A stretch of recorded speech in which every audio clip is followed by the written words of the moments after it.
That's a direct order. Do it now. Good afternoon. Good afternoon. Today is Thursday, October 31st, 2024, and we are Roll Call, Black, White, and Blue for Better Relations. I'm here with a few of my friends. I have Jerry, I have Dee, I have Derek, I have Jamel, I got Ty, I got Cheech, I got JT, I got Jim, I got Kyle, I got Rich, I got CJ, I got Mark, and Melba, and like we have almost everyone on here today. We thank God for each and every one of you. We have an interesting show today. We're going to start off with our introduction and a moment of silence. We had an introduction, but a moment of silence.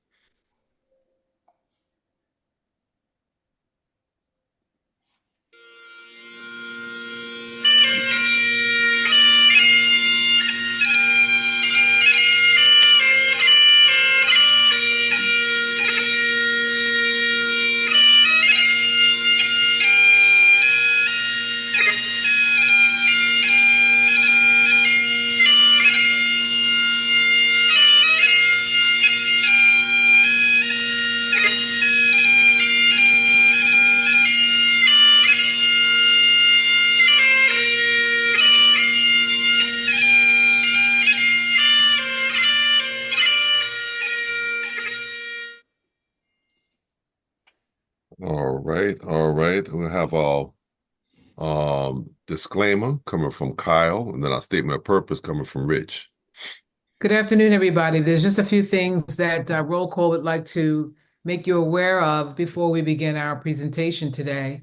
Our panelists are going to be giving you their opinions about the subject matter, and we just want to make sure that you understand that those opinions come from their personal life and their work experience, and is not intended to be legal advice for you in any way, shape, or form. We come from different jurisdictions. The laws change from state to state, and the law that I might quote may not be the law in where you're living. So we ask that if you need legal advice, that you seek that out in the jurisdiction where you live and not rely on something that one of our panelists may have said, because we don't intend for our comments to be interpreted as legal advice. Secondly, you're going to probably see some videos. We typically play a few to help spur our conversation on the video. It's not our intention to offend anybody or shock anybody with the videos, but they do help us move our conversation along. These videos we lift from social media platforms, very much like you might do with your friends and family and chat groups. We don't produce them, own them. We have no legal claim to them. They're just videos that we have found out there on the internet and helps us move our conversations along, and that's where they come from. And lastly, sometimes our conversation gets a little heated or very passionate. We don't censor each other's language. So we allow us to speak freely from the heart. And hopefully no one is shocked by anything that anyone says, but we don't censor one another and we allow us to just speak freely. So those are our advisements for today. Thank you. Thank you so much, Kyle. Rich? Yeah, good afternoon. We are Roll Call Black, White, and Blue for Better Relations. We have 4 basic tenets. We're pro-law enforcement. We are we're pro-law enforcement. We equitable policing. Equitable policing, that's it. Thank you very much. That's your back, bro. The senior moment for me, turn 62. We are equitable policing. We're against racism. Oh, that's right. And we believe that all lives matter, and especially Black lives. All right. Listen. When you don't do this every week, listen, even I will stumble on that one. So so Rich, don't worry about it. Only ones who really have it down pat is daggone. Well, you know what? Jamel does too, and Melba. Yeah, it was just a bad one. That's all right. Listen, we got you. We got you.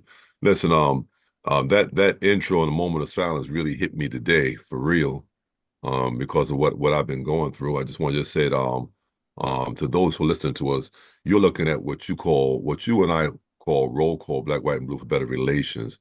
But for me, it's more than just that. It's more like a family, a close knit of guys that we really stick together. We support each other when we're going through our ups and our downs. We celebrate each other, and we recognize each other. So I just want to say to this panel, thank you so much for your support. There are some that could not get to my son's homegoing celebration. That is totally, totally understood. We cannot make it everywhere. None of us can. But thank you for your prayers. Thank you for your support.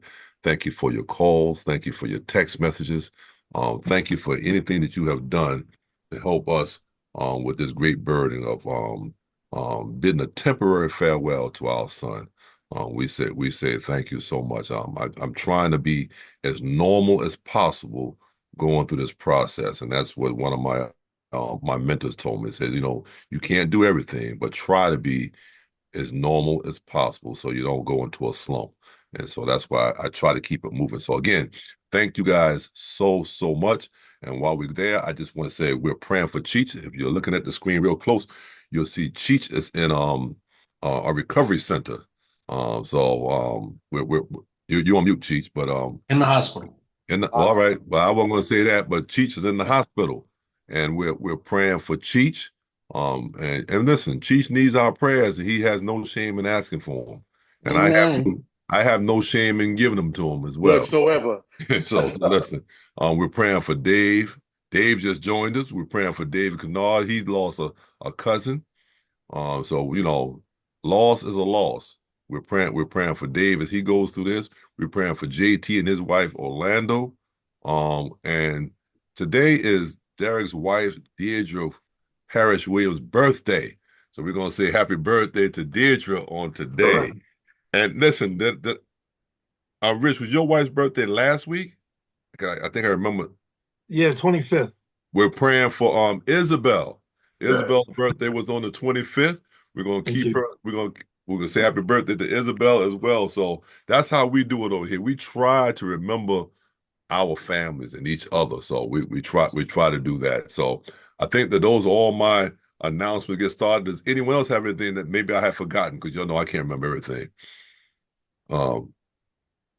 Okay, let me just say this. Then I want to give Jim a couple of minutes to speak about Cops for Kamala. I mean, Jim has been busy, y'all. I mean, we have this one, but Jim's been busy on another side doing some other stuff. You wouldn't know that Jim know how to work technology the way he's working. He's killing it now. Go ahead, Jim. Thank you. It's really going pretty good. I've done a countdown for the reasons that we should be electing Kamala Harris, the president of the United States. And you never run out of ideas because Trump gives you one a day. It's just very easy to do as far as finding a reason. As I was saying earlier, I'm very confident. I'm not overconfident because you can never be overconfident. Right. But I'm very confident that just in the arithmetic of this, that Donald Trump did not gain any new support from his election in 2020. As a matter of fact, we all know he's lost some support, especially among women, and especially now amongst Hispanics as well. So on a daily basis, he loses people. Kamala Harris, on the other hand, is gaining people. So if you just take the arithmetic of it and you just look at Trump here and Harris here, he's losing, she's gaining. I feel good about the election. This is an election that, and I say it all the time on Cops for Kamala, this is an election that either saves or destroys our democracy. I can't say it any other way. That's the truth. If God forbid he got elected, we're going to be in a different world the day after. Mm-hmm. But again, I'm pretty confident that that's not going to happen, and eventually this guy will go away, and eventually we'll all start to get back to normal, where you have a Republican Party and their issues, you have a Democratic Party and their issues, and everybody just kind of debates it all, and government will work again. And that's pretty much what this whole Cops for Kamala thing. I started it because I didn't like the idea that everybody just assumes that if you're a cop, you must be Republican and you must be for Trump. Yep. And that is just not true. And I thought the only way to do it was to do this, to say, all right, cops for Kamala. Here I am. I'm a cop and I'm not Republican and I'm not for Donald Trump. Right. And there are many of us out there. And I get, a lot of comments to different posts that I make from cops. Thank you, thank you, thank you. Now, I know most cops that are for Kamala that are working are still fearful of coming out and saying that because they just don't want to hear it from their buddies in the police station about well, you know how it is. I don't have to explain it to you guys. But they're there. They're there, And if we just look at ourselves right here, got any Trump supporters here? I don't think so. Yeah. So anyway, thank you for the time, Donald, to just let me push the cops for Kamala. If anybody doesn't know, it's on TikTok and Facebook. And feel free to like it if you can, love it if you must, and make a comment or two. Right. And listen, the election day is on Tuesday. Please vote. Election day is on Tuesday. Please vote. Jim, I was thinking about both parties, which was talk about supporting the blue, supporting the police. But I thought about why they support the police, and why they're saying what they're saying. And I looked at the Republican Party and said, when they say back the blue is so the blue can keep enforcing the way they were forced with no repercussions. But then when the Democrats say back the blue, they're really talking about, back the blue that are doing police work fairly and equitably and not inequitable and not abusing their authority. So they have two different points of views of why they're saying back the blue. And the community needs to know that yeah, when you hear the Republicans say it, it's because they want to keep the old system going on, to where they become the trial, the jury, and the executioner all at once. But when you hear the Democrats talk about that, it's because they want fair policing. And that's just one of the things I just thought about, just sitting around meditating one day, that's what's going on. So listen, go out there, go vote. Also, I got you, Jim. Also, remember, Sunday, those clocks go backwards. Those clocks go backwards 1 hour. So you get an extra hour of sleep. For those who hanging out and those who need that extra hour, like me on Sunday morning, because I'm up early on Sunday morning. But I could use the extra hour. Jim, go ahead. I just want to add to what you were saying because you're so right. I want to add to what you're saying, and I've originally said this a number of times that the Donald Trump's MAGA party, they want to remove any federal oversight. Right. And what that means is that all police activity is only measured or judged at the very local level. Mm-hmm. So if a cop does something that is abusive, he's only got to worry about his small town or village or county as to his accountability. Today, because there is federal oversight, you could be in some kind of KKK Mississippi backwoods county and do something abusive, and your county level government, all KKK members, exonerate you. Well, you still have the feds now to deal with. And that would be gone under a Trump regime. That would be gone. So for police officers, that sounds like kind of, utopia. Wow. I can never be held accountable. I just have to worry about my local guy. And after all, I donate to his campaign. So that sounds so good, but it so flies in the face of our oath of office and the Constitution. Exactly. Go ahead, Mark. Yeah, good afternoon, everybody. So there's a lot of people on this panel who are very confident in the way the vote's going. I am not. They compare Biden, and let's face it, let's call it what it is. Biden was a white male. Okay. Obviously, if this country didn't have the amount of prejudiced people that it has, Trump wouldn't be getting the votes that he's getting.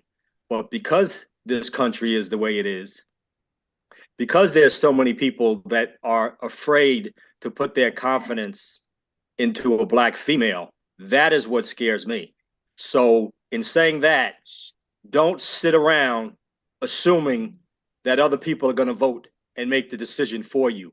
Get out there and vote. Right. Okay. It's very, very important. Don't think that, oh, the polls are wrong and Harris is going to win by a landslide and then not go vote. Okay. I don't want to wake up the next day and be pissed off because a lot of people thought, oh, she was going to win anyway, so I didn't go vote. Right. And how so many people are undecided. What's there to decide? This guy is a felon. This guy is a racist. Okay. And what company has he done a great job with as far as economy that you feel he's going to run this country in a positive way? Mm-hmm. But yet there's so many people out there that believe the lies. Mm-hmm. He keeps pumping them out. And this guy can just tell a lie. And these people are clueless what's true and what's not. And they just keep getting behind him. So I'm scared that a lot of people are not going to do what they're supposed to do, which is get out and vote. So I'm asking you, get out there and vote and use your head. All right. Listen, before I hand off to the next person, I just want to recognize Tracy Phillips with us, Renee Henderson with us, Donald Coleman, Beverly Harrelson Wells, my wife, Karen Caffey, Eva, Cornell Gibson, who's in law enforcement as well, and many others that I cannot see. We thank you because I see some numbers on there. I cannot see everyone that's on there, but thank you for joining us each and every Thursday. We're going on 5 years with this thing. We're 4.5 years in. So thank you for joining us on today. Let me go with Rich, Jamel, and D. Yeah, I agree with Mark. We should go ahead. Everybody needs to get out there and vote. No doubt about it. Forget the polls, whatever. My concern is, I think Kamala's going to win. She's grown her tent. Trump has lost people from his tent. He's never grown his tent. So unless there's some Republican corruption involved, I think she will win. I'm just concerned about the aftermath, what the Republicans are going to try to do, or what little secret thing he's got with the House Speaker to do to cause problems after the fact or during, or I'm just concerned about what the Republicans are going to do to support this trash guy, the felon. I mean, the Republican Party is not a serious party anymore. You're going to have a felon at the top of your ticket, not to mention everything he's done that was wrong, and 34 felony convictions on top of something put aside so he can have the election. There's still stuff coming up afterwards. Once this is over, I can't wait till that starts. I'm gonna got my popcorn ready. I want to see him go to prison, for me. But I'm just concerned about what the Republicans are going to do to get into inner workings or start some kind of crap that's going to cause a problem after the fact. So just beware. All right. Dave, I just want you to know your favorite viewer is watching, and so she's gonna need you to get involved with this thing. Sister Ruth Caffey. She's in her 90s, member of my congregation, but she gets on here. She don't get on here to see her pastor. She get on here to see Dave Kennard. No, let me go with Jamel and then D. Yes. Good afternoon, everyone. Pretty much everything that the panelists before me has stated, I'm in full support of it. I just wanted to mention that, for those of our viewers or whoever's listening, if you've been away, if you've been distracted, if you've been living under a rock for the past week or so, just know that you don't have to wait till Tuesday to go vote. In many of our jurisdictions, we have early voting that has started.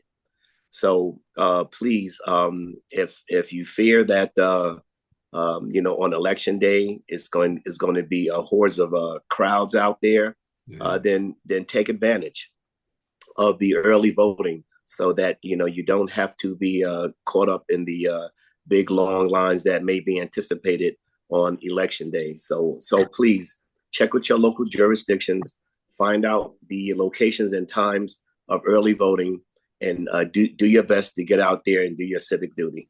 Thank you, guys. No, thank you, Jamel. Because we should have said that at the beginning. Early voting is in existence right now. My wife and I voted after church on Sunday.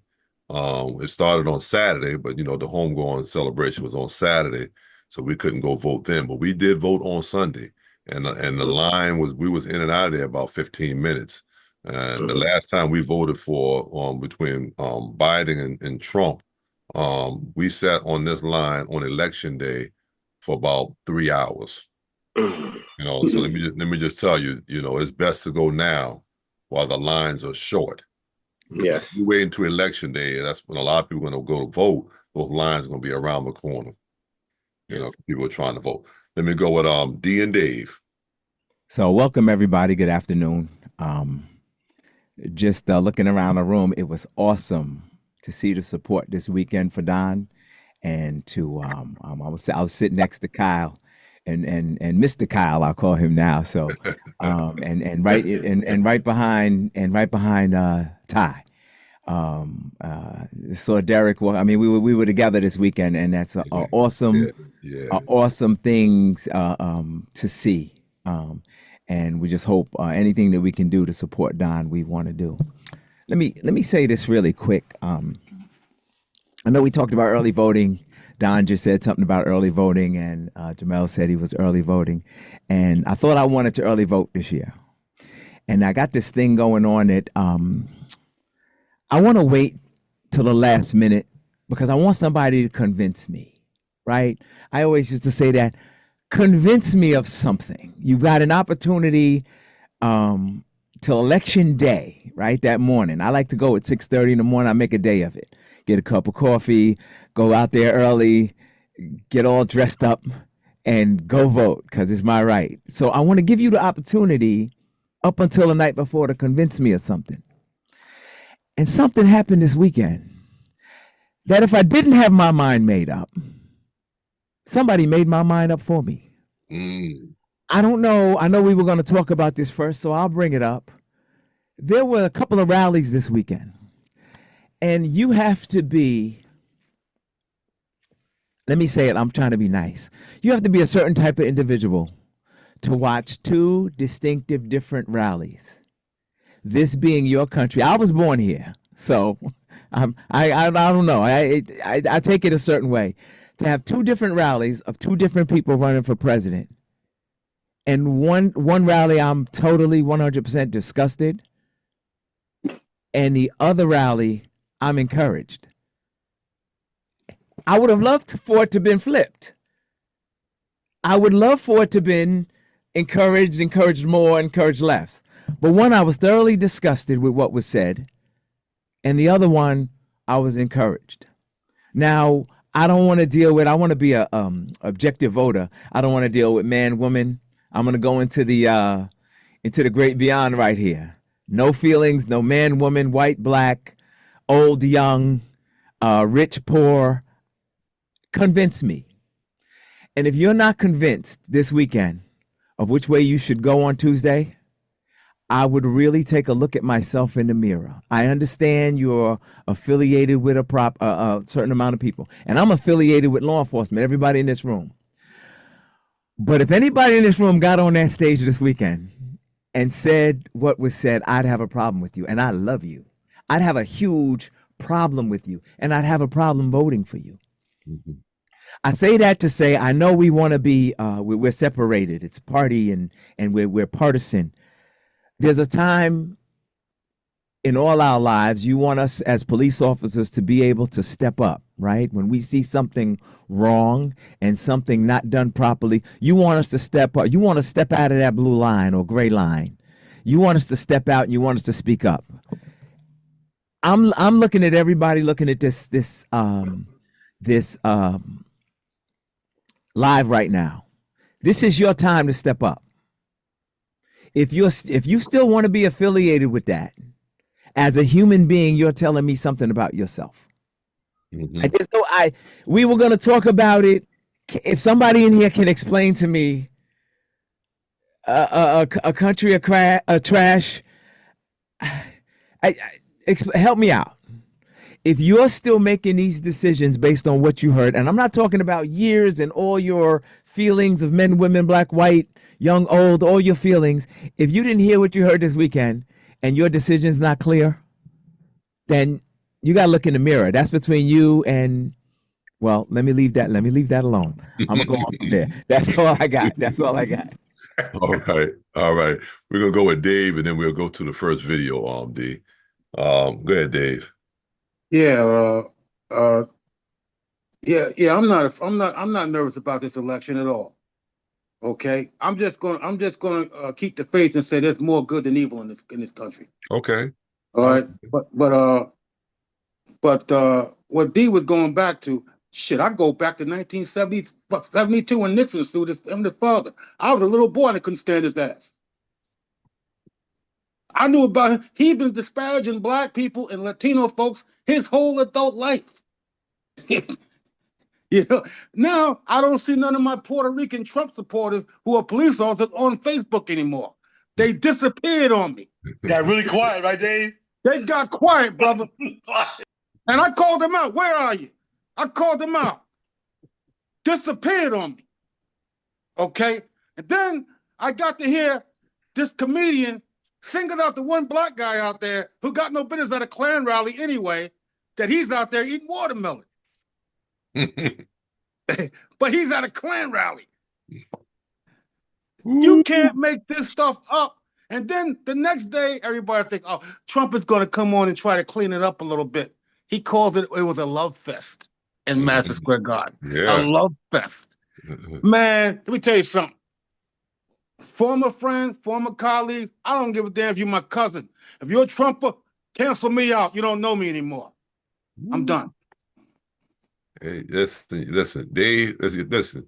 For those of you who may have never heard Dave just tells it raw, straight up raw. And if you don't like it, you may want to move on because Dave gonna say it that way anyway. And he can't say it no other way. That's the only way Dave knows how to do it. Listen, now Cheech, let me hear what Cheech got to say.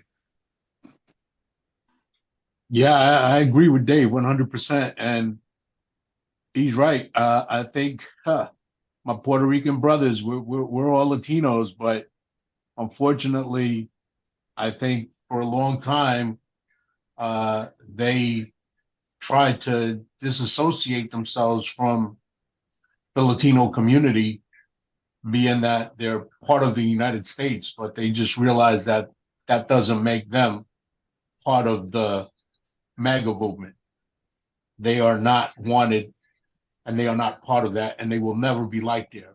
And I think that finally opened up their eyes to the truth. And Cheech, I think we as African Americans can say the same thing. Even though we're here, we are American, we are citizens of the United States, but we're not always, we are second-class citizens to some.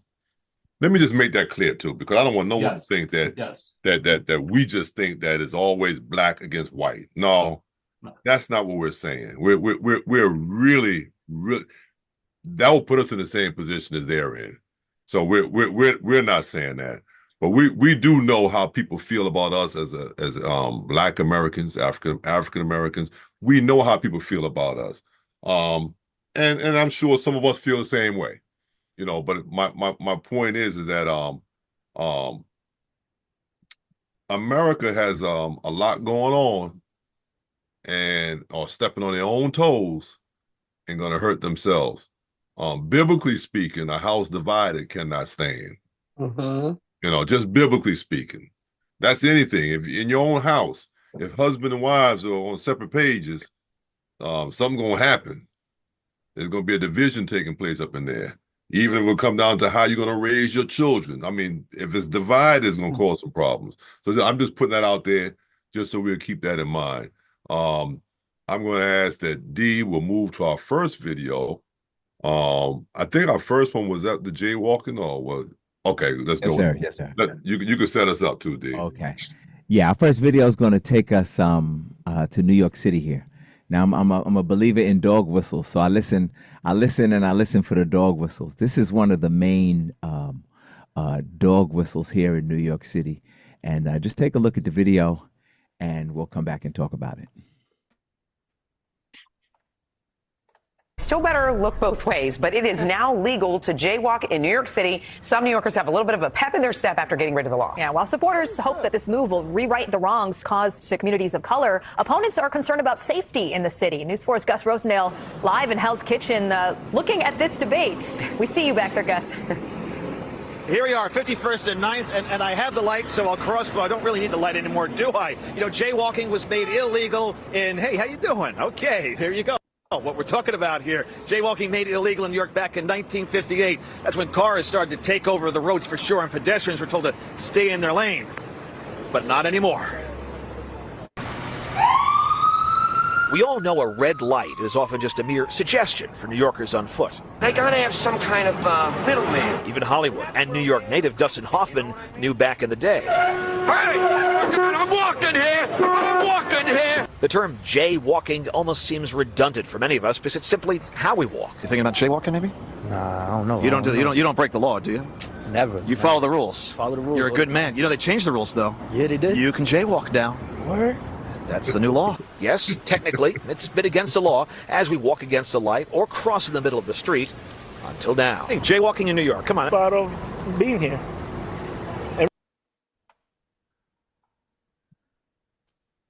Supporters of the changed law point to these stats. According to city records, 92% of the 463 people who got tickets for jaywalking last year were black or Latino.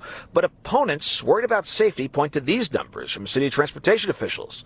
200 people died over the last 5 years while walking in the middle of the street or going against a light. That's 34% of pedestrian fatalities. But risks aside, the new law now turns tradition for many into a decriminalized way of life for all. Oh, I saw this announcement.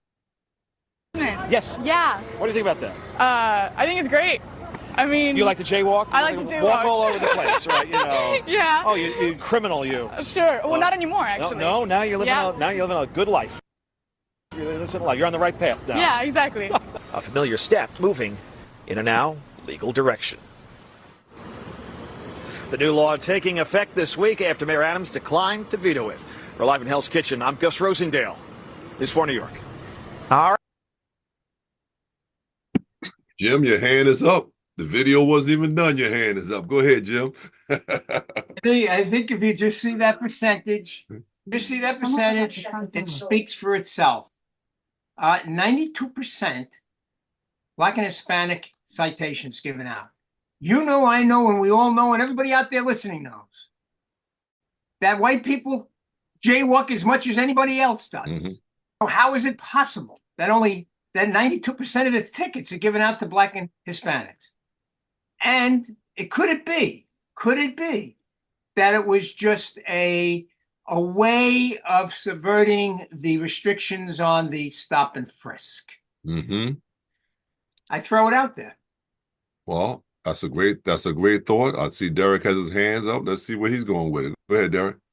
I agree with Jim, and I think it's another way for officers to stop, harass people, and do unwarranted warrant checks, or unlawful warrant checks, I should say.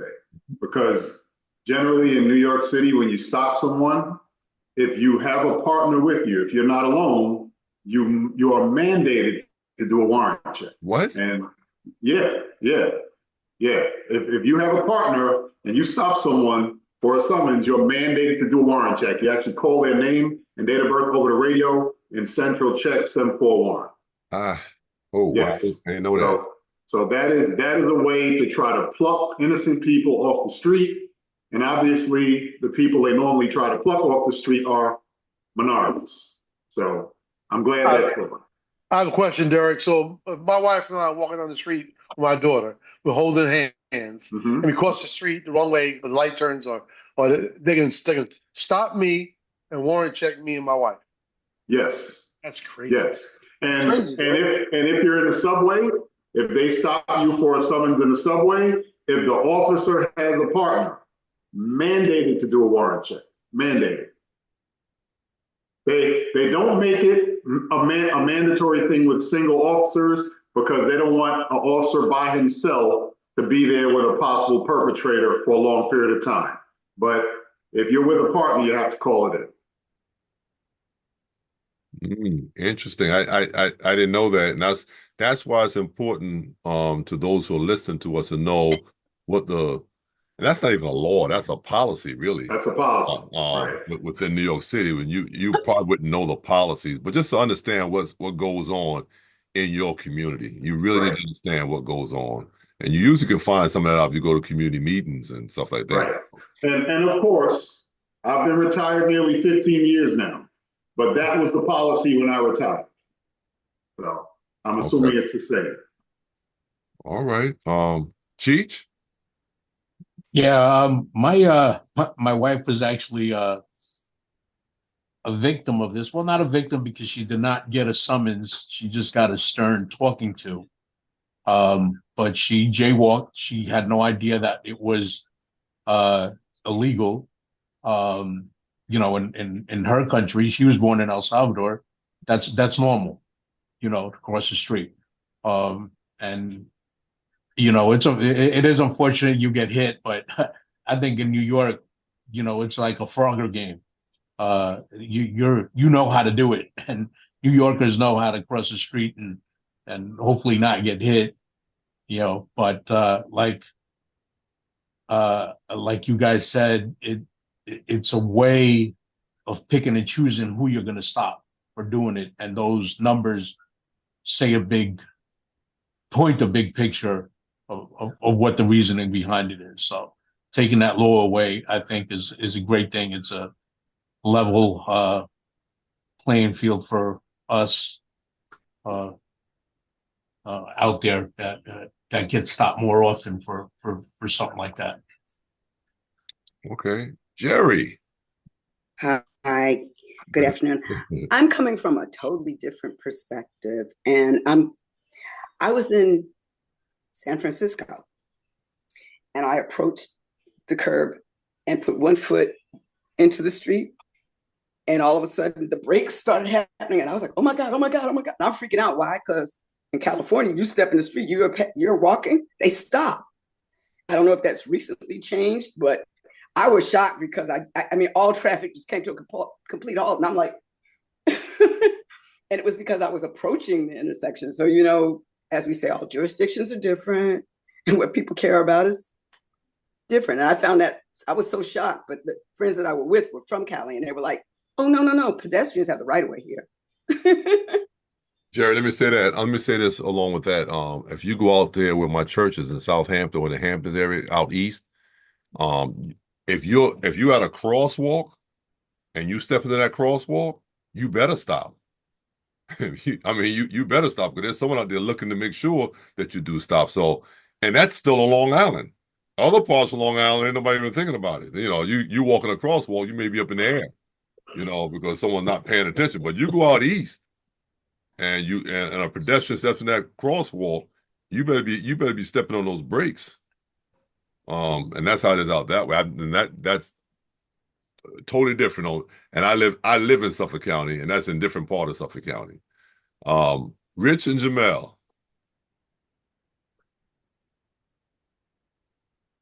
Yeah, California has a different law. It's leaving a place of safety. So you can actually go to the curb, step off the curb, 1 foot out there, and actually get a ticket for leaving a place of safety.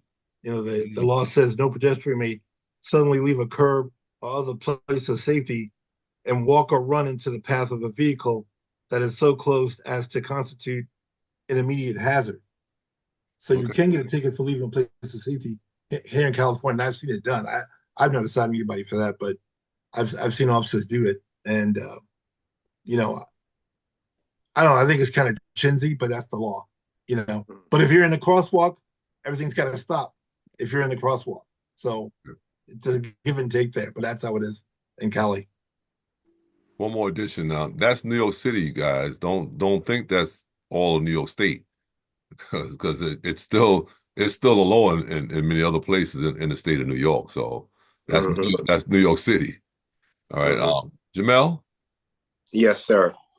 Great, great. I'm glad that either the city council has pushed back on this and they pushed the law for jaywalking out from the books, which is wonderful. First of all, I would bet that the majority of New Yorkers don't even know that there is such a charge of jaywalking.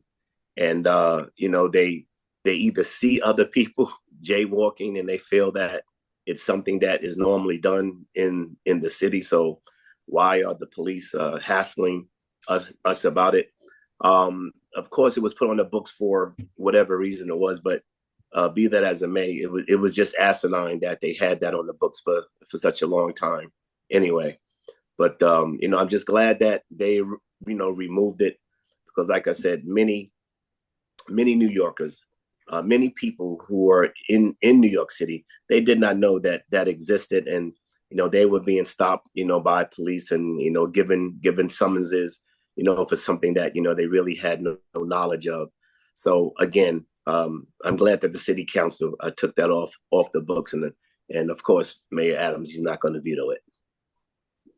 Okay. All right. Listen, we have another video. Which one we have now, D? Is that with the we're here with dog whistles. Why don't we go to Minnesota? I think it'll follow the conversation kind of well. We talked earlier about dog whistles, and we're talking about these rules and how they apply differently to different people. This next video takes us out to Minneapolis, Minnesota, and I don't want to ruin it for you. Check it out. It took 5 hours. Don, stop that. You are under arrest. SWAT teams, drones, and a crane. Take it through the rear door now and follow the commands of officers. For police to take 54-year-old John Herbert Sawchak into custody after he ultimately surrendered outside his Minneapolis home early this morning. Sawchak was wanted for the attempted murder of his neighbor, Davis Mattori, who he allegedly shot in the neck while Mattori was trimming a tree between their two houses. Surveillance video obtained by NBC Minneapolis affiliate KARE 11 shows the moment Mattori fell to the ground. And I woke up with tubes in my body, holes in my body. According to court documents, Mattori had called police on Sawchak 19 times in the last year, alleging his neighbor had threatened to kill him and his wife, brandished a knife at them, and hurled racial slurs.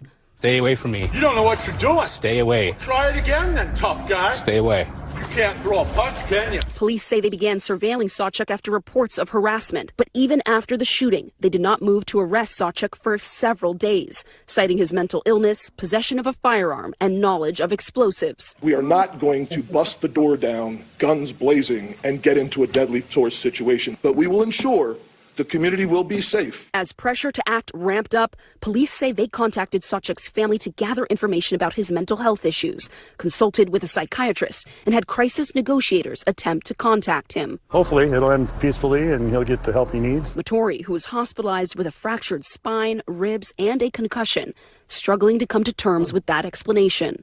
If you're saying you're scared, what does that do to me, you know? Like, you have this body armor, you have professional training, you have this group of hundreds of people you can call for assistance at any time, and they'll be there within moments. When I call for assistance, when I call for have a knife pointed at me, I had to wait hours and hours and hours. But tonight, the mayor of Minneapolis thanking police for taking Sawchuk into custody without anyone else getting hurt. And all this happening in a residential area. That is a cocktail that could erupt at any moment. And requires both the kind of tenacity, but also the willingness to do this right. Antonia Hilton joins us in studio. So, Antonia, what happened to that neighbor that is now in custody? Well, Tom, details about the man are sparse, but prosecutors say in court filings that he's violated restraining orders with neighbors in the past. But right now, it's not clear how he plans to plead or if he's even retained a lawyer. We expect to learn more, though, in the coming days as he makes his first court appearance, Tom. Okay, Antonia Hilton, we thank you for that. Thanks for watching. Thoughts? Comment, Ty, see your hand. So is anybody else shocked and appalled at that police chief's response? Yeah. What he said? I mean, that was absolutely incredible what he said to me. We're not gonna say, what are you gonna say? We're not gonna go do this to cause a situation that may be dangerous to us. That's your fucking job, bro. That's what we signed up for. I mean, did I miss something? I apologize. But I mean, think about that, man. That's what we signed up for. Right. To make sure the guy next door gets shot in the freaking neck with a fractured spine. Right. But the cops are okay. SWAT's okay. Those guys are good. But the guy next door trying to cut his tree down. That's only that. I thought I heard that. I shut down, man. I was done after that. Sorry about that, guys. So, Jamel, D, and Derek. You know, how many times must a citizen cry out for help, before they get the legal authorities, to come in to intervene?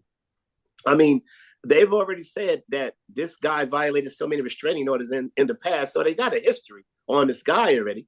So now, when I've seen that video before, that that young African American male, he has a white wife. So, it just astounds me that particular city, that mayor, they didn't, give this man the necessary assistance that he needed, to push back on this other neighbor who is clearly violating this man, clearly intimidating this man, clearly threatening this man. And of course, what had to happen before he got the assistance he needed? He had to be injured. He had to be shot. He had to be hospitalized before he got the necessary legal intervention that he was requesting all along. So yeah, I'm appalled, very much appalled, man. The guy has a broken spine. Didn't they say he has a broken spine? Mm-hmm. Yeah.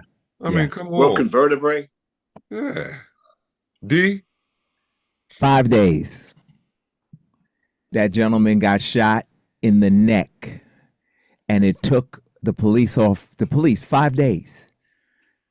They let you know that they spoke to his family because he was armed. I'm waiting for the reason you didn't go right through the door the same day. Exactly. They checked his mental health. They let him sit in that house for 5 days. Now, I don't know about anybody else in the room. He would have been dead. But yeah, I didn't want to say it. We talk about dog whistles. Had it been me next door, if I shoot my neighbor in the back of the head next door, they're going to drag me out like 5 days, 5 minutes. If I make it back to the house. I'm saying that to say, if you look at the police chief, this guy had 4 stars on his collar. Yeah. And he said that like it made sense. And I just want to bring it to the attention. You know how many conversations you guys talk about? I don't fight with nobody on Facebook. I don't do politics on Facebook because it's really to no point. But it's pointless. You know how many people I talk to like that, and they'll say something that doesn't make sense. It can't make sense to you because it doesn't make sense. It can't be how you feel because it doesn't make sense. Those of us that put our right hand up, the first thing we do is we protect life. Protect life, I got to go get him. The second thing we do is we make sure everybody else is safe. To make sure everybody else is safe, we got to go get him. Today. The second, right now, 5 minutes. The third thing we got to do is we got to protect the integrity of the investigation. I can't let him sit in the house for 5 days and destroy all the evidence. That's right. And shoot up his family. So when you look at this, this is a chief of police. I had an opportunity a couple of days ago to deal with a real chief of police. And let me explain to you. What? I can't, I'm not even looking at the screen. I can't even look at him. Raise your hand and say something. This is ridiculous. If my chief would say that, I'd probably get fired the next day. Are you out of your mind that this is okay? The mayor, come on, Jerry, I want to hear from you. The mayor says it's wonderful that no more life was lost. Are you out of your mind? But this is what this world is now. This is an alternate reality where these things to these people make sense. When you talk to some people like this, it doesn't make sense. So I don't even know, as an individual that likes to deal with common sense, how do I even deal with that? How do you even deal with this chief the next day? I'm afraid for him to give me an assignment. Where are you sending me? Yeah, I don't know. It was just absurd to me, and I thought, because we were having the other jaywalking conversation, this follows along with the idea that these things, I don't want to call it race. You know, I'm very careful not to say names and race, but it is what it. The dog whistles, we hear them. Chief, I hear you. Mayor, I hear you. You don't think anything was wrong with that. You don't think anything is wrong with certain things. You're telling me a whole lot. All right. Derek, Cheech, and Jerry. Yeah, so I like to start by saying the chief is a moron. The chief's a moron. I like to start by saying that. But two, it never should have gotten to him. It never should have gotten to him, because when the shooting occurred, whomever responded to the scene, and it had to be a supervisor that responded for a confirmed shooting, he should have led the charge to go in and get the person right there. He should have called for whatever help he needed. We all know, everyone on this feed at the very least knows, that if you do not have a warrant, which they ended up having, if you do not have a warrant, if there's exigent circumstances, you can go into a residence facility, whatever it is, and get who you have to get. There are no more exigent circumstances than a perpetrator shooting someone in the neck from the window of his house. It doesn't get more exigent than that. And for you to not go in, he could have left. Like Dee said, he could have destroyed evidence. He could have left.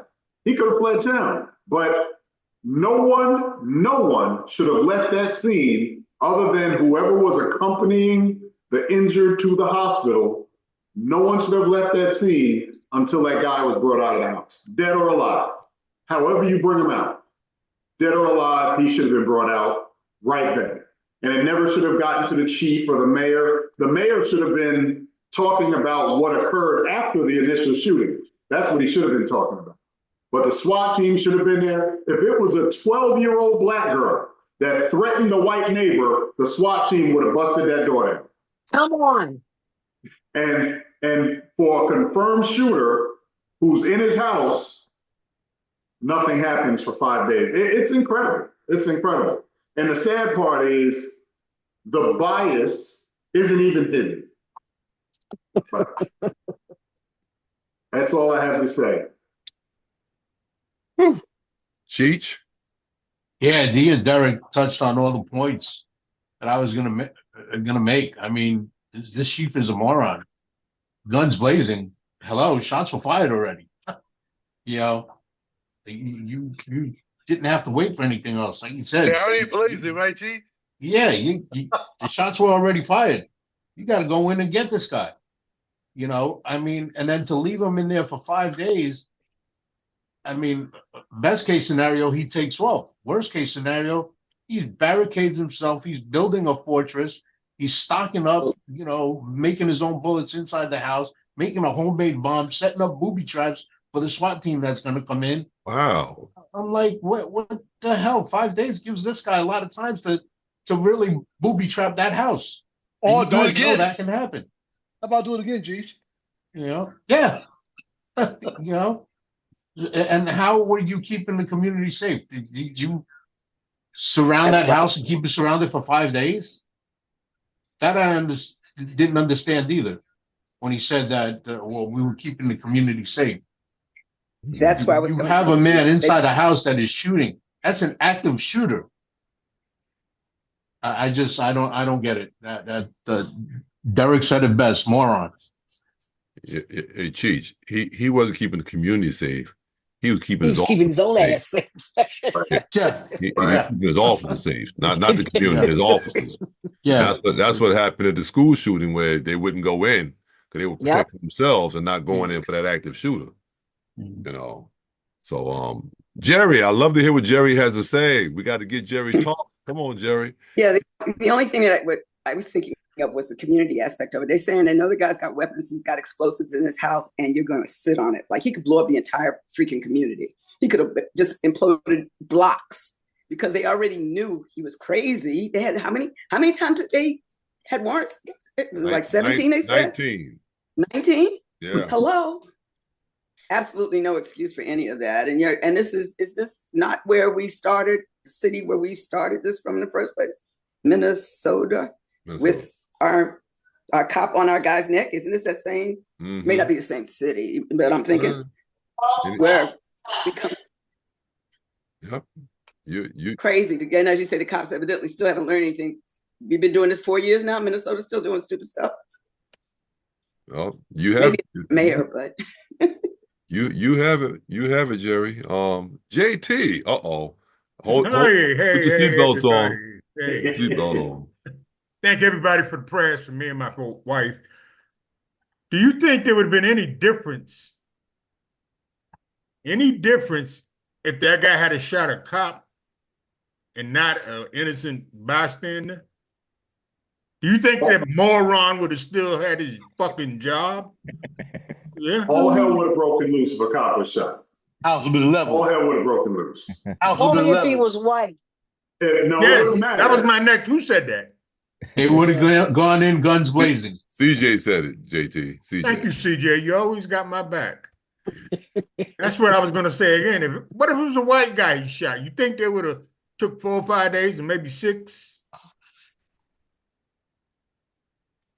Nobody knows. We know. Yes, we do know. We do know. We know. If a cop was shot at, not even shot, if a cop was shot at, that's all right, hell would have Gary. broken loose. They'd have been in that house in a minute. This country's gone, man. It's gone. It's trumped. Oh. Who said that?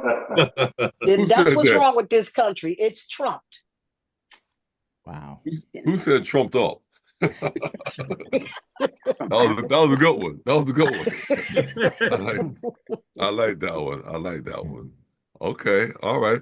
Listen, Rich, I'm doing the best I can. I'm doing the best I can, Rich. I'm doing the best Doing real I can. good. Doing real good.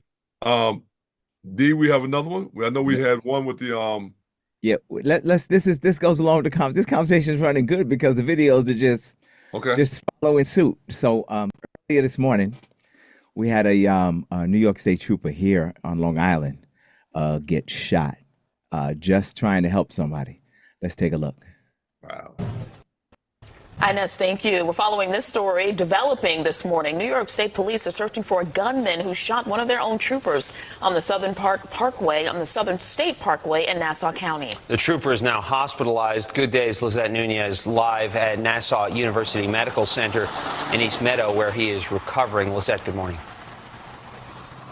Good morning, Robert and Tashani. Well, it's still unclear what exactly led up to this shooting, but as far as the trooper goes, he is in stable condition. He is still recovering here at the hospital. So let's give you a timeline of how all of this unfolded. It was right before midnight. That's when the shooting took place. This was near exit 17 of the Southern State Parkway in Malvern. A trooper was shot in the leg and was able to get the license plate of the suspect. State police says they were looking for a black Charger with a custom Mac gray dual exhaust tips. The car has temporary New Jersey plates reading 99763T. Investigators say the driver went westbound after the shooting.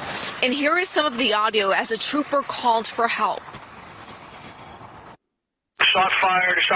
I'm hit. Westbound to the state right before exit 17. Woman down 1026. You have any injuries? I think my kneecap's broken. So the trooper was taken to Nassau University Medical Center where he has non-life-threatening injuries. Once again, he is in stable condition right now. State police is urging the public for help. So if anyone happened to witness this shooting, please give police a call. This latest here from East Meadow, Long Island. We'll send things back inside. All right. Well, one thing it does, it shows you how dangerous police work is with car stops.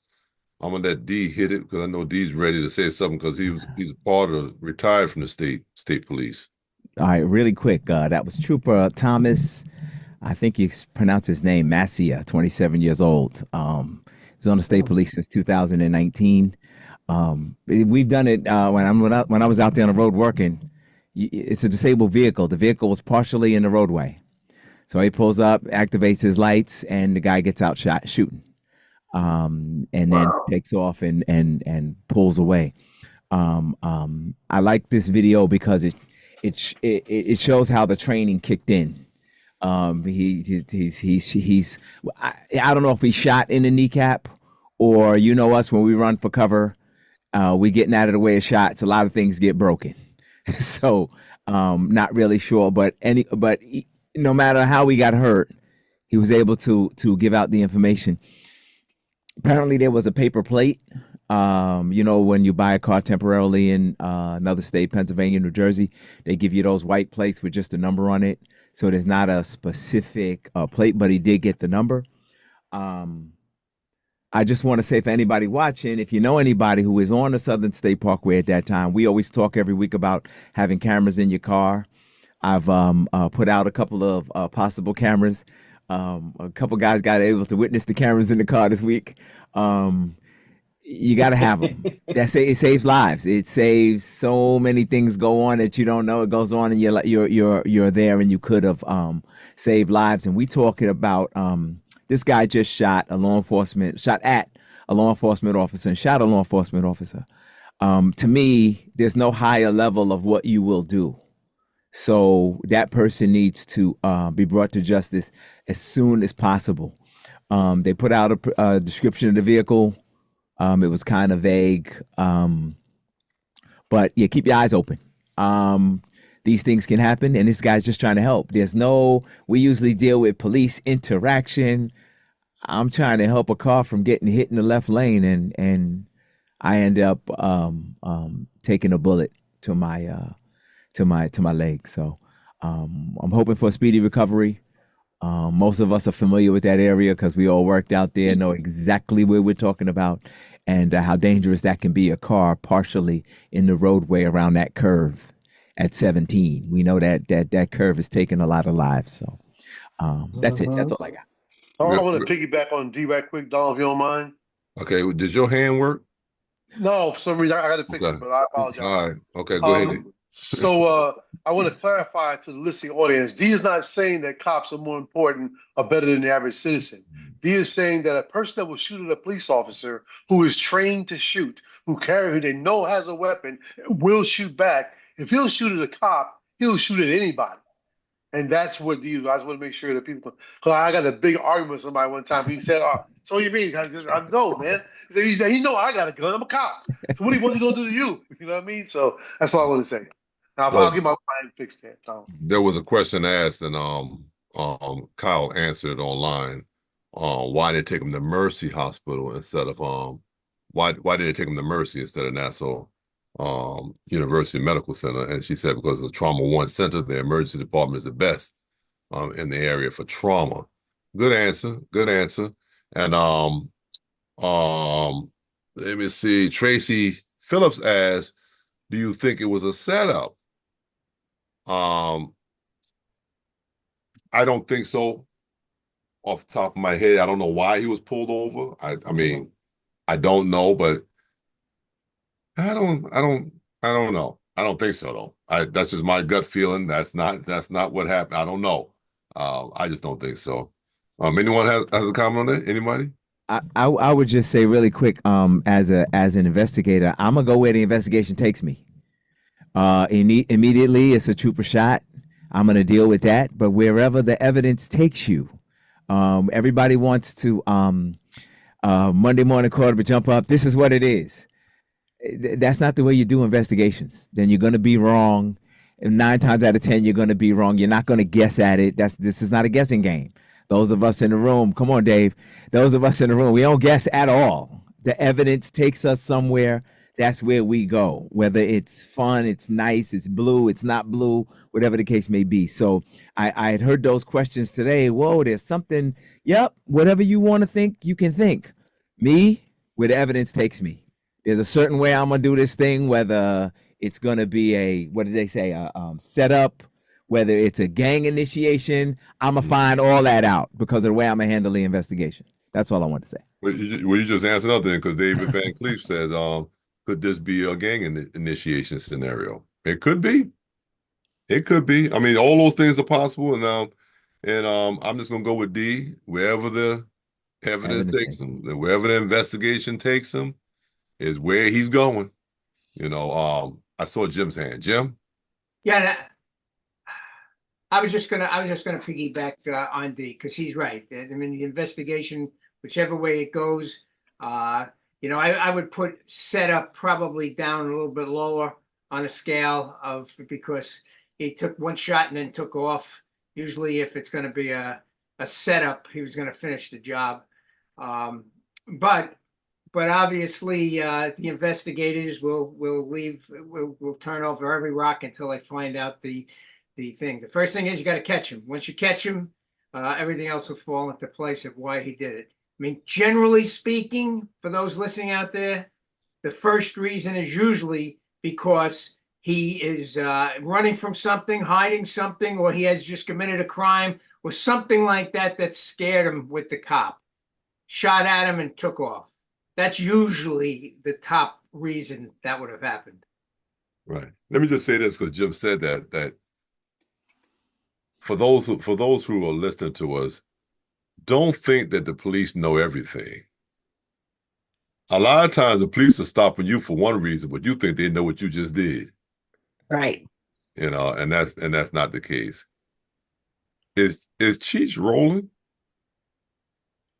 Yes. You're a trooper, Cheech. You a trooper, man. You a trooper. Yeah, wow. Wow. I'm taking him and do a I don't test want to right see now. you going into the operator. Cheech, I mean, He will not hang up that phone, though. You don't have to hang out with us when you're getting taken care of.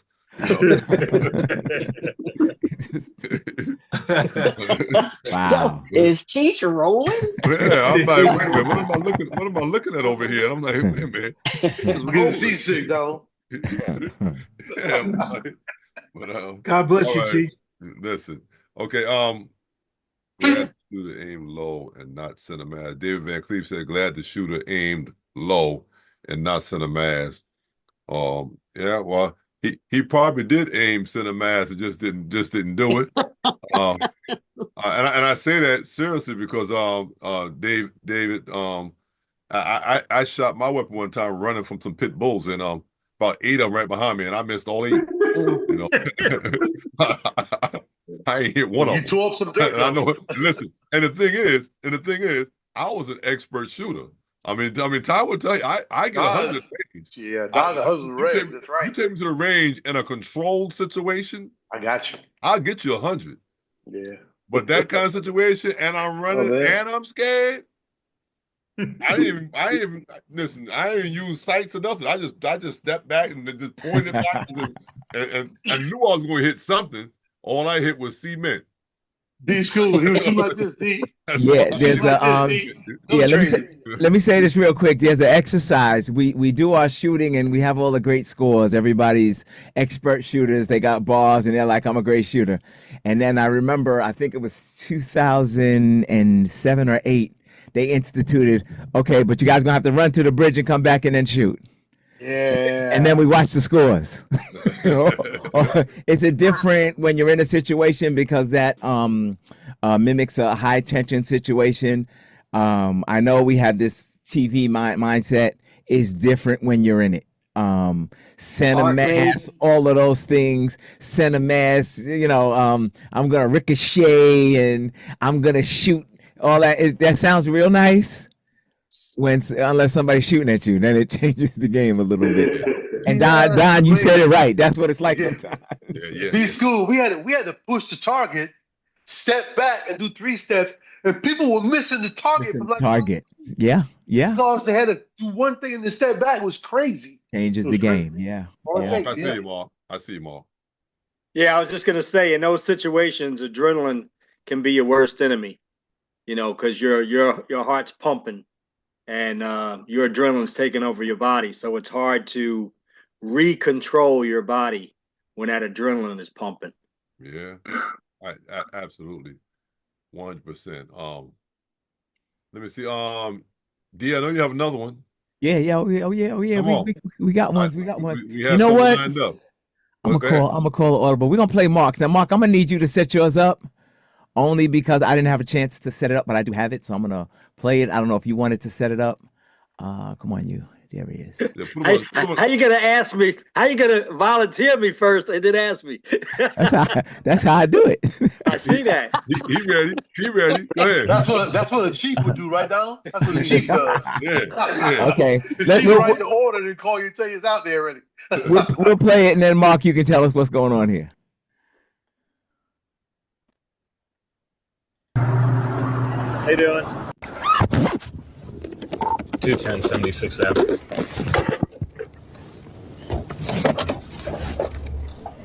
Go ahead.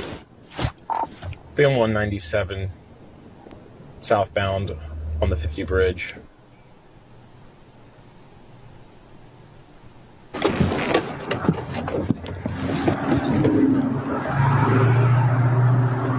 How you doing? You know her? You here to help her? Are you here to help her? Nah, she taking me in the hospital. Come here. You got a gun. What I do? What I do? You got a gun. I don't have a gun. I don't have a gun. What did you do? 210. 210. Saw me another unit. What did you do? Why did you do that? Why did you do that? I'm sorry. I'm sorry. I'm sorry. I'm sorry. I'm sorry. You got to be Mark. All right, Mark. Talk to us. All right, Mark, it's on you, buddy. Well, this really doesn't need anything. I mean, unfortunately, this officer stops this vehicle. I don't know where the guy came from, but he's running up, and the guy turns around and says, oh, she's taking me to the hospital. Right. Where this guy saw a gun, imagined a gun, it just shows you, though, that I just said before, adrenaline can take over your body, and so can fear. You can, and anybody who's been in a real fearful situation, your imagination can just take over. And I'm not justifying this officer's tactics or what he did. I'm just saying he must have been so fearful, and I don't know why, because the guy didn't appear to make any gestures where he would have had to been fearful. But apparently in this guy's mind, I guess maybe because the guy came running up from behind him, he was already in scared mode. But if you're that scared and you can't control that job in your mind, man, maybe you need to do another job. And then he just froze, saying, I'm sorry. So, there's just no excuse. Unbelievable. Whatever was playing in this guy's mind just took over his whole actions. He stopped seeing reality. CJ, you trying to say something? I am, Donald, and I don't know how to work my phone no more, so don't be getting at me. I got you. Listen, y'all know if you ever put that finger up, I got you. As long as I can see you. Okay. At the end of truthfully, if you watch this video, it appears that this car is already stopped. She has her caution lights on. The average person does not put on caution lights when they're getting pulled over by the police. So when I'm looking at this video, and this is just my view, the guy is already crossing what may be the other side of the bridge, if you will. And then the cop pulls up behind her. Now, when he sees the guy running toward the car, they're really face to face. They're facing one another. Let me put it that way. And he comes over. Are you coming to help her? You coming to help her? And he goes, no, she's taking me to the hospital. He has a bag, what appears to be a bag in his hand to me. And he crosses the cop. And then after crossing the cop starts shooting him. Right. What in the world? If you was afraid of him, why did you stay in your car? Why did you just stay in your car? And another thing that I noticed, he calls for another unit. After saying he's sorry 33,000 times, he never one time requested an ambulance. And that got next to me. Not one time, Cheryl. He shot this kid, requested assistance, but never asked for an ambulance. That got next to me. The cover-up is about to begin. Yes. Good observation, CJ. Real good observation because medical attention should have been taken at that time. But Absolutely. Before you start screaming, I'm sorry. yeah, Derek and D. Yeah, I feel the same way as CJ. I mean, obviously this is in hindsight, but it appears as though the lady may have pulled over there to wait for this gentleman to get to her car, so she could take him to the hospital. But even if that's incorrect, there was never a threat of any kind. I mean, as a police officer, you're going to be in situations that aren't necessarily comfortable. That doesn't mean your life is in danger or someone else's life is in danger. Right. It doesn't mean that the person's a threat. You just reached a level of discomfort. That doesn't mean take your gun out and start shooting. And it's obvious because of those of us that are on this panel that worked in law enforcement, we didn't do it. We faced every situation from just about every video that we show on this feed. We've all faced these situations. Mm-hmm. It didn't shoot up everybody. That's true. Right. Your gun is not used as a tool of compliance or just for enforcement. It's supposed to be used for deadly physical force if you or someone else's life is in imminent danger. Yep. Period. And it's used for everything other than that. It's ridiculous. They hammer nails with it now. They put using a screwdriver, guns, everything now. It's crazy, man. I'm sorry, y'all. Maybe I'm crazy, but I always thought the safest place for my gun was in the holster. In the holster. So that's it, Derek. Not only that, even if I used to twirl my nightstick a lot. I had the tongue on, I twirled it a lot. Whenever I was about to get into something, the first thing I did was put the nightstick away. So my hands would be free. That's right. But they're using their weapons now as tools for everything other than deadly physical force. Mark chastised me for bringing out a shotgun when I needed my hands to fight. Yes, yeah, exactly. All right. Let me go with D, Mark, and Rich. Right, everybody is pretty much on point, but I wanted to hit this from a different perspective because I teach this in the classroom. We don't know any situation I see law enforcement. We talked about last week, the gentleman walking to the store. Don't assume you know what law enforcement is doing, right? The cop is behind her. I would have never approached the vehicle till from across the highway. I said, I'm with her. Is it okay if I come? Because I don't know what the situation is, okay? And I'm just saying that. I don't want to take the blame off of anybody because any loss of life, any injury is not acceptable as far as I'm concerned. If I can figure out a way to do it without that, that's what I'm going to do. But I do want to say, when you are approached or you approach law enforcement, they need to see your hands. There's so many things going on, thousands of things going on at any stop. Those of us that did stops on the highway going through, cars going, I got a person, maybe 4 or 5 people in the car, my radio's going off. I got my beeper was going off back then. I'm old. Cell phone might be going off now. There's a lot of, I'm not as old as Derek because he was twirling the stick, but that's okay. There's so many things going on that if you're going to approach, I don't know what his mindset is. And I don't want to teach, well, let's hope their mindset is okay and let's not go home shot. I don't teach that. I teach, let me be in control of what I do. Officer, I'm with that. That's my mom. They're giving me a ride. Can I come across the street? Wait over there. I'm waiting over here. Officer, I'm gonna wait over here. Hey, well, you with her? I'm not putting my hands in bags. I know our youngsters do that, and I teach this to stop doing that. Because if this guy's mindset is what this guy's is, I want you to come home at the end of the night. I don't want to have these conversations afterwards. I don't want to have no boycott of the store and no march up Fifth Avenue. I want you home at the end of the night. So let's figure out, when you approach a situation like that, ask the officer, is it all right if I come up? It's my mom, it's my sister, she's giving me a ride. Let's have that conversation. No hands in the bag. Don't get involved. Stay out of what we call the fatal funnel. You know what I'm talking about. Stay out of that. Stay over here. I don't know what the situation is. I think if those of us, because we got a lot of civilians watching, can understand that situation. I don't want to depend on what this law enforcement officer that might have come from a shooting, that may be in a bad situation, maybe going through something with his wife at the night. I don't want to leave it to him. Let me handle it. When I get stopped, I wish we would have got stopped the other day. This would have been a better conversation, right, Mark? I was trying. No, I wasn't. When I get stopped, you were trying. Stop it. So when I get stopped, my hands go, officer. Hey, can I reach? It's on you. You want to get it.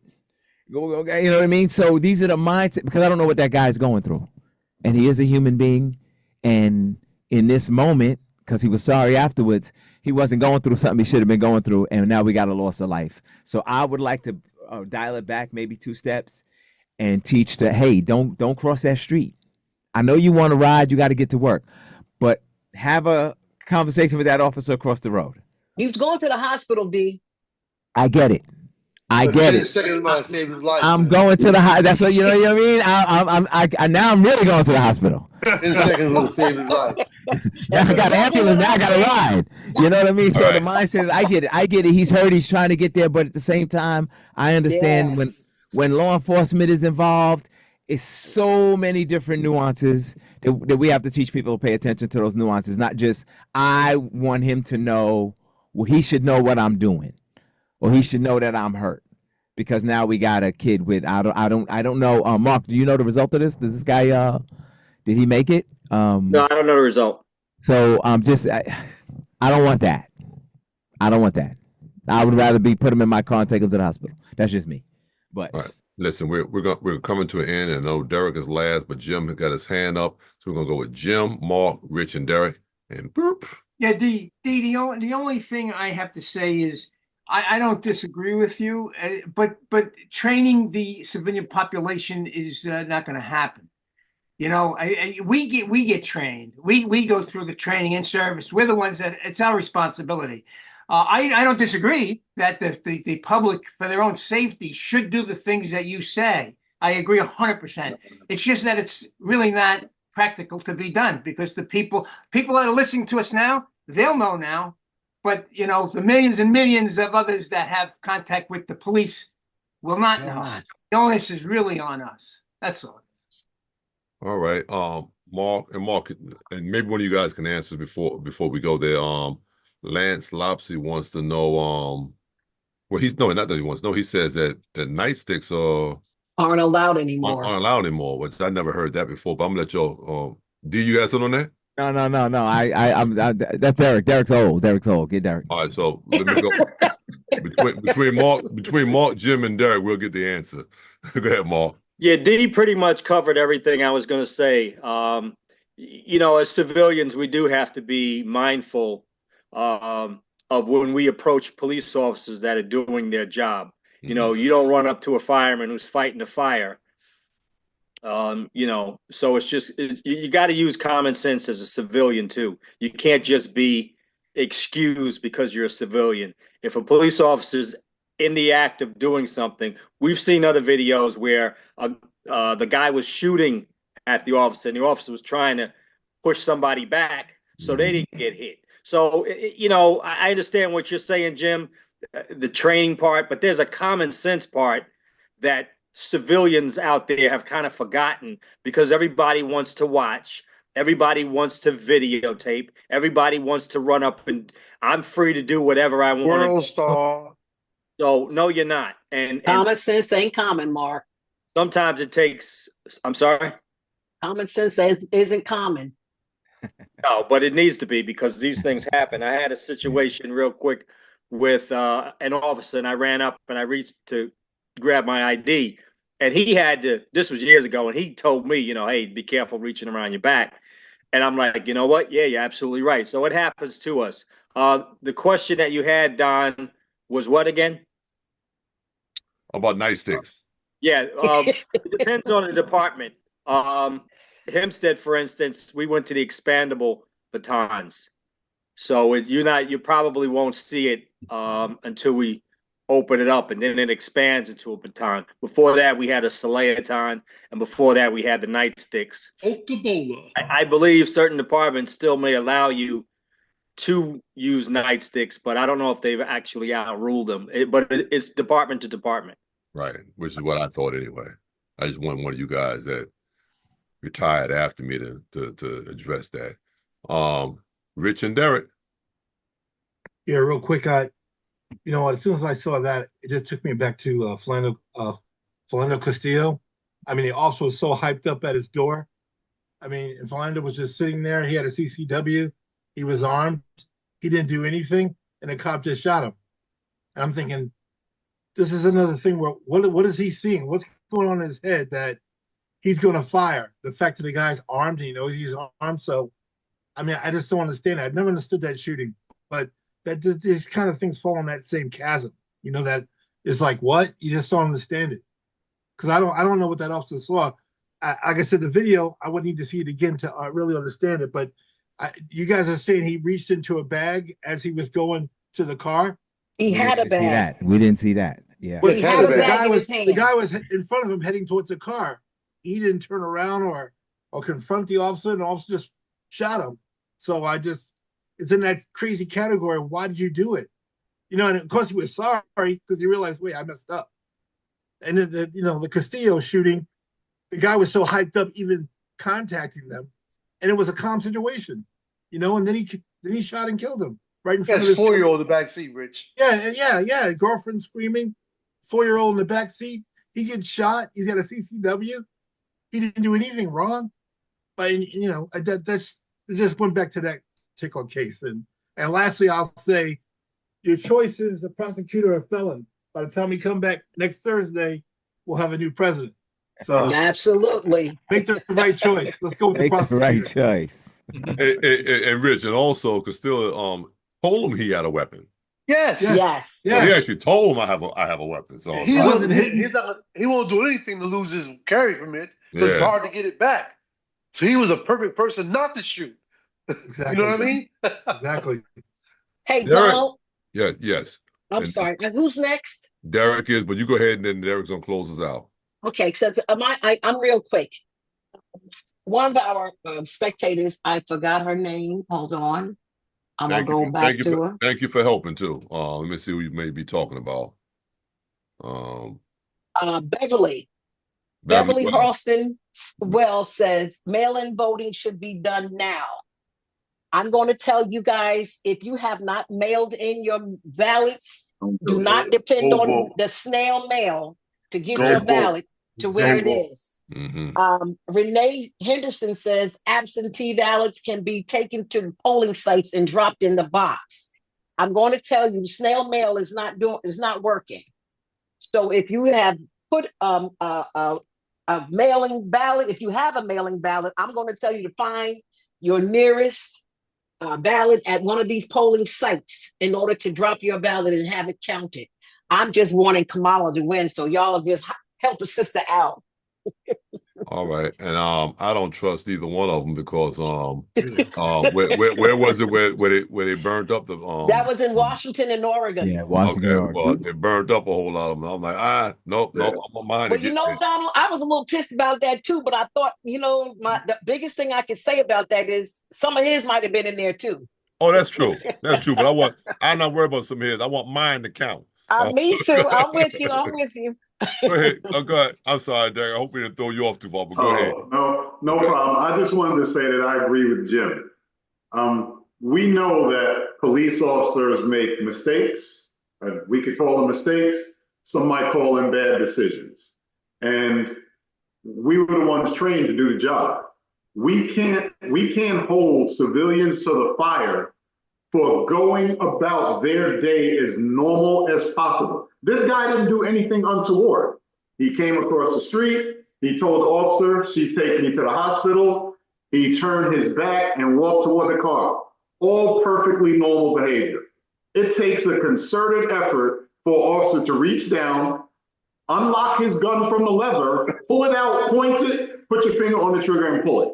I was thinking the same thing. It takes a whole lot of effort to do that. This guy did nothing untoward, nothing abnormal. I didn't see anything that he would have done to even make the cop nervous. I would have this walked cop away. had to be nervous before he was getting there. But Yeah. when someone is proceeding about their day in a normal fashion and an officer does something incorrect, we can't put the onus on the civilian. They're not trained. He's living his life in a normal fashion, and he got shot. So, listen, we've all done it. We didn't run around with fear in our hearts all day, every day. We weren't pulling our guns on everyone, and we still made it. We didn't just make it home every day. We made it through 20 and 30 plus year careers. These officers, they just have to grow. They have to grow up there and just handle their business properly. I'll go be an accountant. Right. Right. I'm just saying, Derek. You're right. You're right. If it's not the job for you, then go somewhere else where you can sit behind a desk, or where you could take a garbage can and toss it into the back of a truck. But if that's not the job for you, you shouldn't be doing it. And that guy should be fired. Y'all forgetting one Indeed. thing. Y'all forgetting one thing. One thing. What? PAC, punk ass cops. Mark, go ahead with your statement so I can close us out. Yeah, I just want to say, not that I disagree with Derek, but we have to, as citizens, civilians, realize times have changed. Yeah. And what we got away with, or what we did with civilians, was one thing. But now, because we've had Trump change this whole country, things have changed. And we have to protect our kids. We have to protect our families, especially law enforcement. Tell them don't walk up on cops. Tell them don't do this, don't do that. Don't assume, just like drivers, don't assume. And I tell my grandson all the time, don't assume that driver knows what he's doing. Don't assume that cop knows what he's doing. So school our people and say, listen, the times have changed. You running on a cop asking for help, you might be dealt differently than years ago. Right. And it's sad, and it shouldn't be that way, but let's face it. And to that, I'll say, our family members and the people in our inner circle, we can have those conversations with them. I don't think the average person has a cop that he's talking to get that information. So they're just going to move about in their daily lives like they normally would. Yeah. And particularly, they're not going to feel like they're a threat if they're not doing anything threatening or doing anything wrong. You just walk into the car, man. I walk into the car like I do every day. Yeah. No, so listen, and I think you Mark, I know what you're saying. Oh yeah. But that's information that does not get to the general public. Right. The general public is like, listen, I'm going across the street to get in the car because she's taking me to the hospital. You already asked. That's why to the cop, it's threatening for some reason. I don't know why. It's threatening for some reason. That's why I agree. And that's why I'm saying it for our listeners, not for you guys. I'm saying it for our listeners that we have to educate our families that time have changed, and how you approach cops. You better check yourself, because you don't expect professionalism out of all these cops. You have to be careful. It's better to just stand back and be careful. And like Dee said, hey, can I come up to you? Can I cross the street? She's with me, but explain before you go do it. We, especially minorities, have to change our actions because the prejudice people out there have definitely gone one up on how they operate. You're right, because even as a retired police officer, I do not approach police officers like I may have approached them 20 years ago. Nope. That's not going to happen, because now I'm like, everyone's so trigger happy. Yep. You know what I'm saying? But you're 6'4" and you black too, Donald. I don't know if not. And I do have a weapon that they may see that I didn't mean for them to see.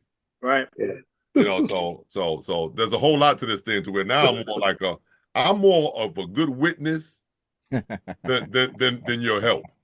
Believe me, I'm more of a good witness than your help. So that's what we are. Can I say something though, guys? What do you say, Jim? Hold up, Ty. Hold on. Let me get Jerry real fast, and then we'll go to Jim. All I was going to say is I have a different perspective on this based on just dealing with you guys, but as a civilian who didn't have nobody in the family that was in the, I ain't never feel it was okay for me to approach no cops in any particular way. I was always very fearful, and I know that things have been stepped up and a little bit more flagrant, but coming from the South, and I've told you guys this many a time, as a Black woman, I have always been intimidated by situations and always stood back and kind of like cautiously approached, and nothing.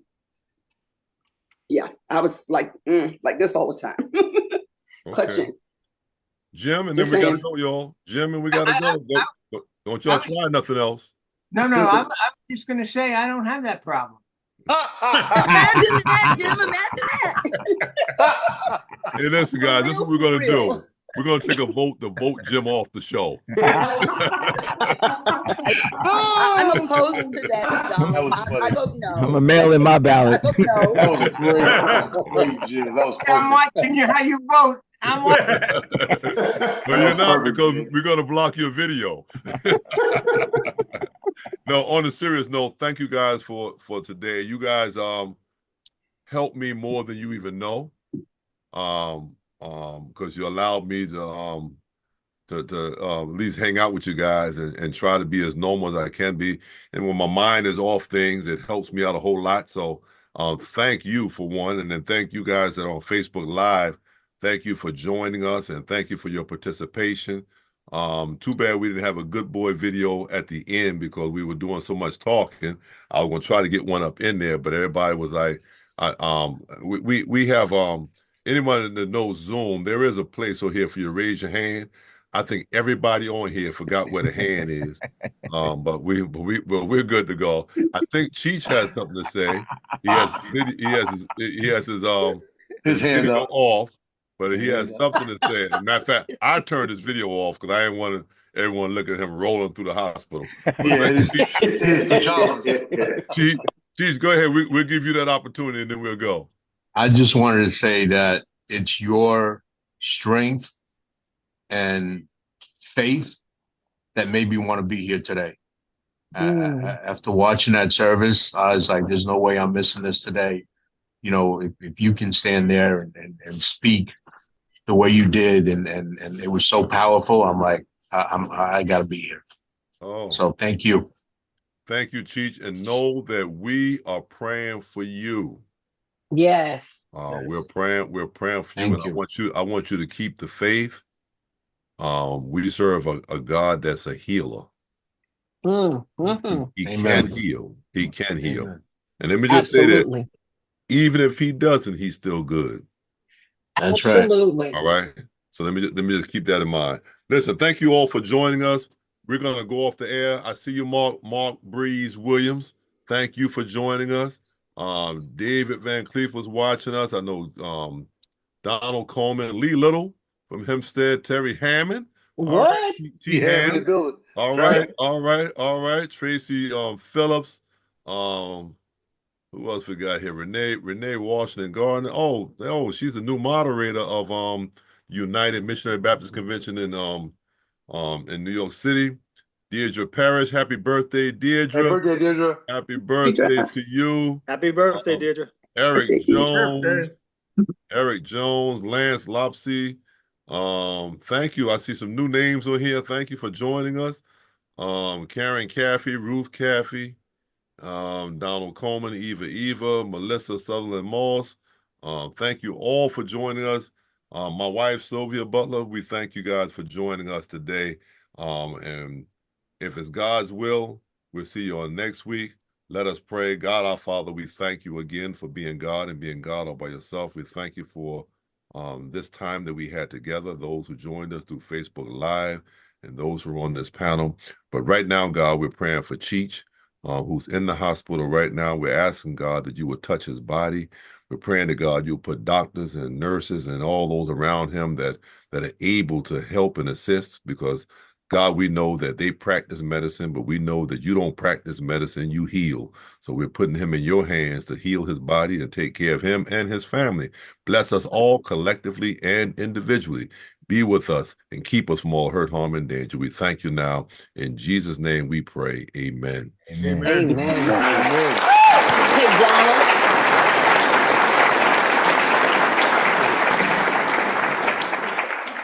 Donald.